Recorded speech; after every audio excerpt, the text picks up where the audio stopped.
When people talk about partying like it's 1999, they mean playing this game over LAN at their friend's house with some Pepsi and Doritos. Okay, maybe that's just me, but it's very easy for me to say that Command & Conquer Tiberian Sun is my favorite in the series purely because of the memories. So we're going to go back and see if this game is still worth playing in 2023. The first obstacle that you're going to come across is that Electronic Farts hates anything that doesn't create swimming pools of doubloons, and games from 1999 require a little TLC to run in Windows 8 Plus. Save yourself the trouble. You'll want to go to cncnet.org and either download the appropriate version of the game, or you can see there is a patch for pre-existing installations. This is going to save you so much time messing around with compatibility settings and the game's files. The CNCnet patch also makes online multiplayer possible if you want to do that, so yeah, literally doing EA's job for them. Now that we have that out of the way, what is Command & Conquer Tiberian Sun? Well, Sonny Jim, come sit next to Grandpa as I tell you about an age where you built military bases and commanded armies in real time while looking down on the carnage from the skies.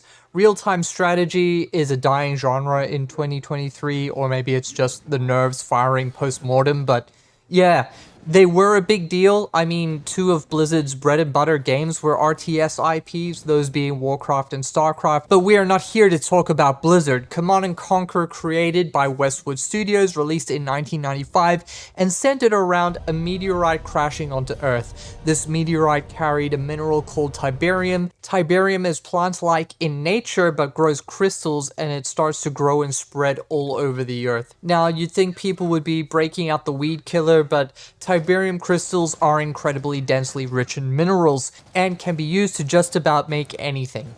Kain, the charismatic cult leader of the Brotherhood of Nod, the new order of diplomacy if you will, quickly capitalized on Tiberium, making the Brotherhood a superpower, which then sparked a conflict with GDI, the Global Defense Initiative. Tiberium Sun takes place after the First War, and the world is dealing with the repercussions. Kain is dead, and the Brotherhood is splintered, but still influential wherever they are. This setting is far more post-apocalyptic and sci-fi than the first title, and it's a very deliberate shift from visuals all the way through to soundtrack. So this all takes in 2030, so I'm looking forward to mech tanks and subterranean APCs in the next 7 years. As you can imagine, there are two campaigns which either let you side with Nod, where you take the role of Commander Anton Slavik, or GDI Commander Michael Mac McNeil. So which do you choose? Well, choose GDI if you're boring. Okay, I'm kidding. I don't think that GDI are bland in gameplay per se, but they are the very obvious we are the US Army, but not the US Army, never leave a man behind, do it for freedom and justice, we have firepower on our side because it's the right side faction. On the other hand, Nod is exactly the kind of undermining, underhanded, and backstabbing cult dictated by an eccentric, he's crazy, prophet that you would expect. As I mentioned, you take control from an aerial view where you build bases, collect resources, and then use those resources to form an army and go crush your enemy. GDI and Nod share the same basic structure. Their construction yards, refineries, and basic infantry are identical in look and function. You get resources by getting your harvesters to collect Tiberium and bringing it back to the refinery. This translates to cash, which you can then spend on buildings and units. Like any good RTS, the way to win is to efficiently use your resources and then stifle your opponent. Although in the campaign, your win conditions are far more varied in scope. I'm not going to go through every offensive unit available, but I will cover the general trends here. It took me a while to get the feel for Nod. The general feel with Nod is that a lot of their units are quite expensive and die easily, so yeah. I would say that Nod requires a little more finesse, since every single one of their units are designed for a very specific application. Attack bikes are fast, but they die to a stray sneeze, so they are good for harassing harvesters and then leaving. Tick tanks are straight up weaker than the GDI equivalent, but the tick tank can be deployed defensively and that increases its armor. Stealth tanks are super expensive, but it's also a pain trying to find them if you are GDI. Nod also has artillery, which I would say is one of their star units. These can't fire unless deployed, but once deployed, they outrange everything and they do a ton of damage to anything on the ground. All this to say that Nod requires you to take a hit and run approach and draw the opponent out into siege kill boxes. GDI, on the other hand, are much more straightforward in application. If you take a ball of GDI units and a ball of Nod units of equivalent value and then just throw them at each other, GDI will take that fight 9 times out of 10.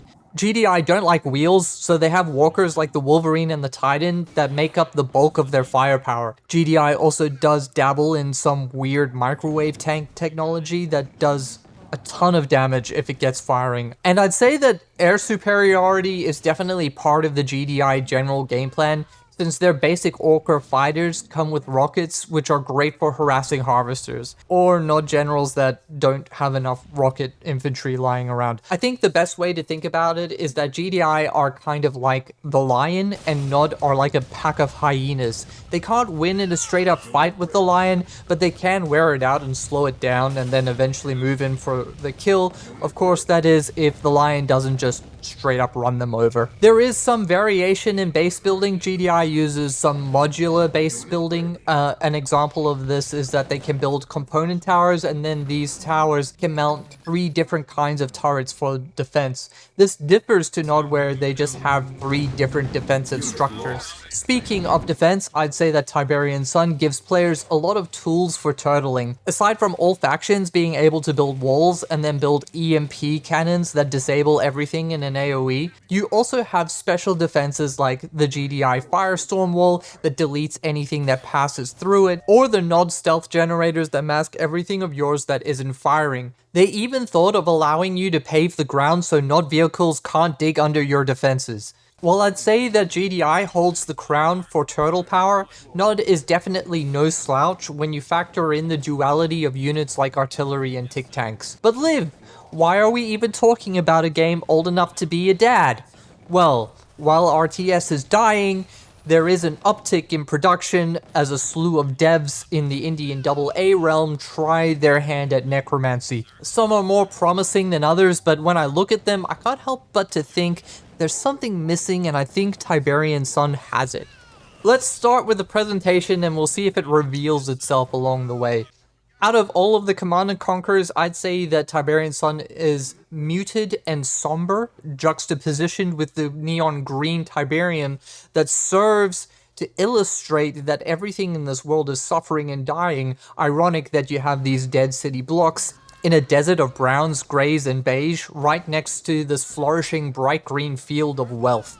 Tiberian Sun is completely 2D, but it does some tricks that were considered revolutionary at the time. For example, units travel up and down elevations, buildings represent their health in a string of cubes rather than a bar, and as was standard for the series, buildings look like they erupted from the earth as they built themselves. A good example of this is the Nod Barracks, which is literally a hand that reaches out from the ground. So this is kind of where I get stuck. If this game released this year, under an indie studio, reviewers would be talking about how beautiful the pixel graphics and inspired retro vibe are. But when I show this game to many people that know it's from 1999, they won't think that the graphics hold up. I think this is kind of a cognitive or recency bias that a lot of people have, but look, I'll just say that I like this art, and I think in general 2D art styles age more gracefully when sat next to their 3D counterparts.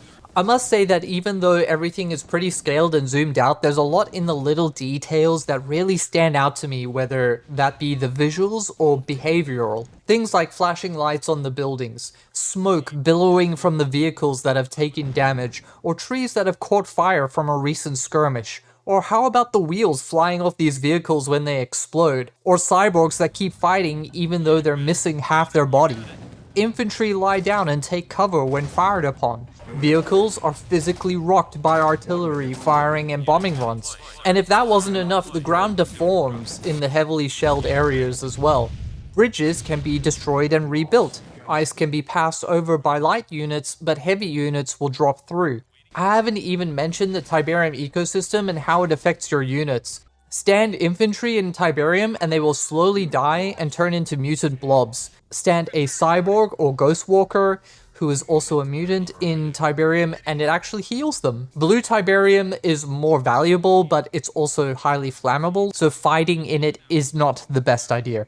So yeah, there's a lot of little things that really add up to make Tiberian Sun feel like a world that you're interacting with, which is remarkable considering that Tiberian Sun is a little more zoomed out than games like StarCraft or even Red Alert 2.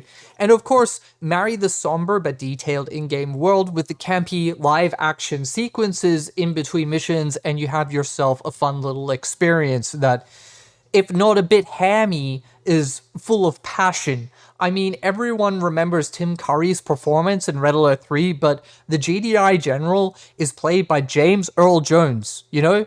Just casually putting Mufasa in Command & Conquer because it's Tuesday or something. Now, some are going to find these sequences a little silly, but I dare you to try and find cinematics from the same era that match the obvious passion behind these.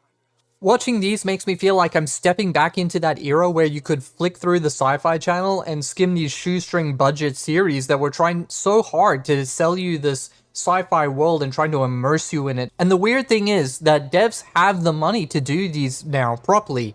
In fact, it's common practice to integrate TV shows and video games all the time now.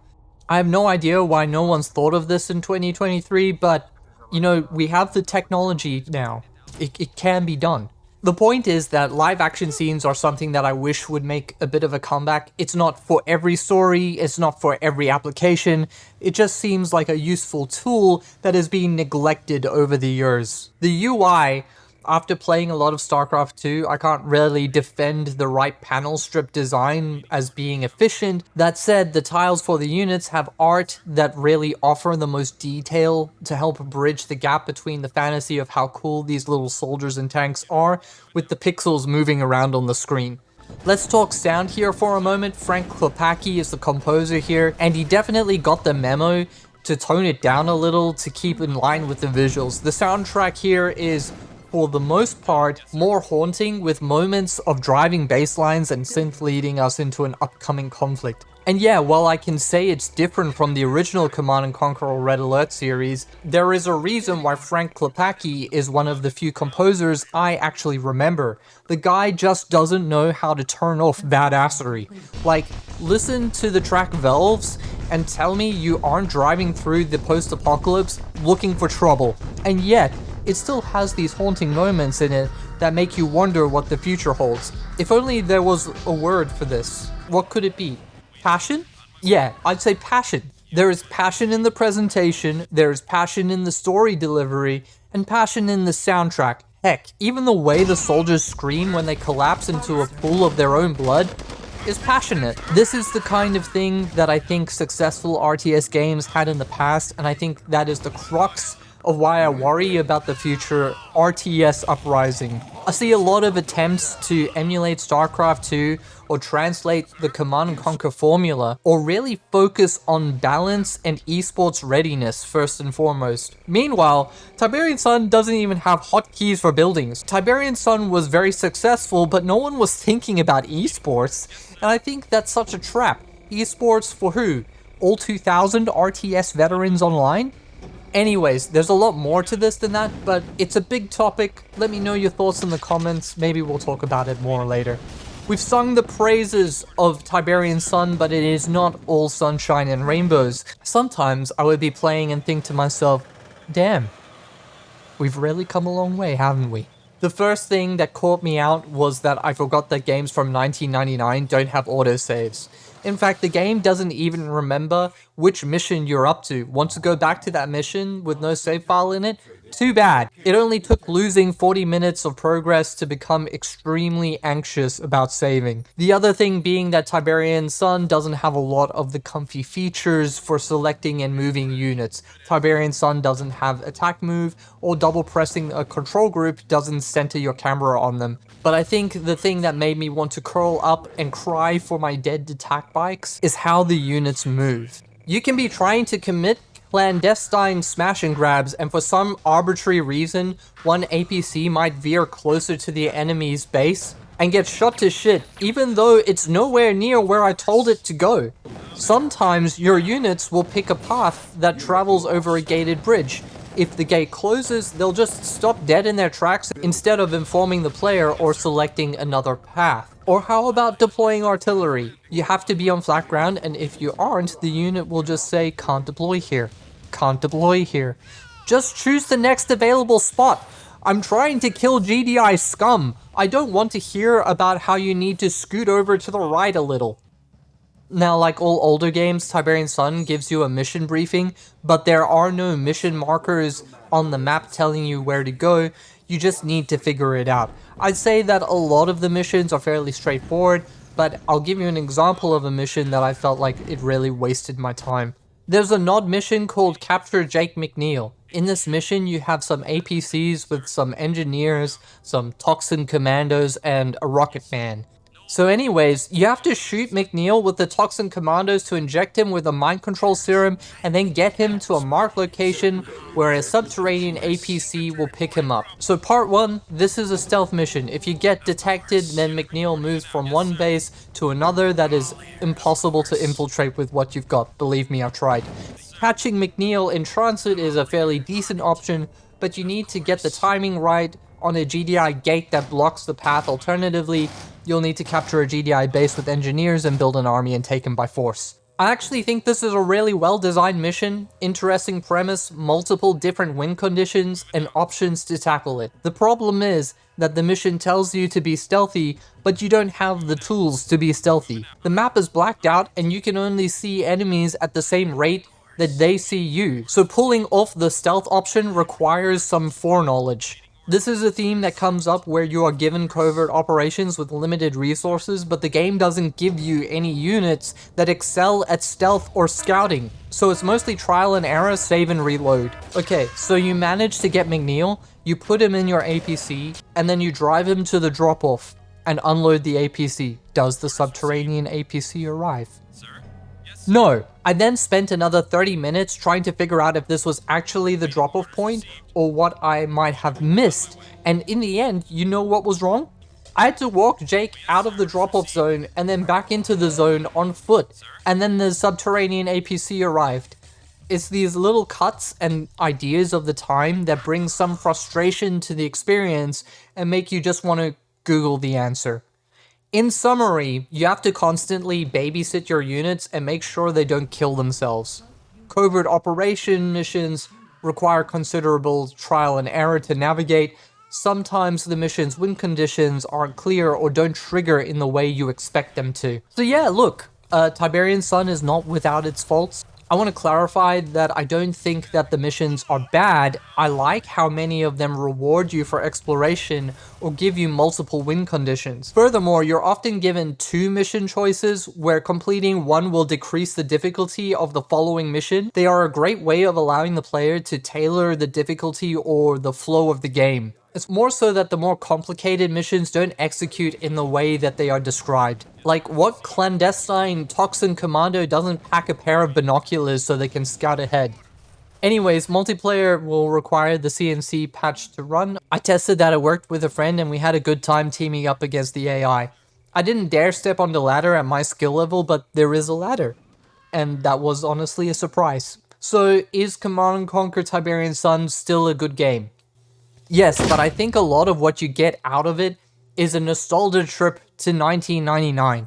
While I think there are some objective lessons that people trying to make RTSs could take away from the experience, I think it's mostly not worth it for people looking for a smooth experience. That said, if your RTS pond is dried up and you're feeling fancy, Tiberian Sun is still fun, if not a little dated in 2023. Gun to my head, and it's the Ghostwalker's railgun, I give Command & Conquer Tiberian Sun a 6 out of 10.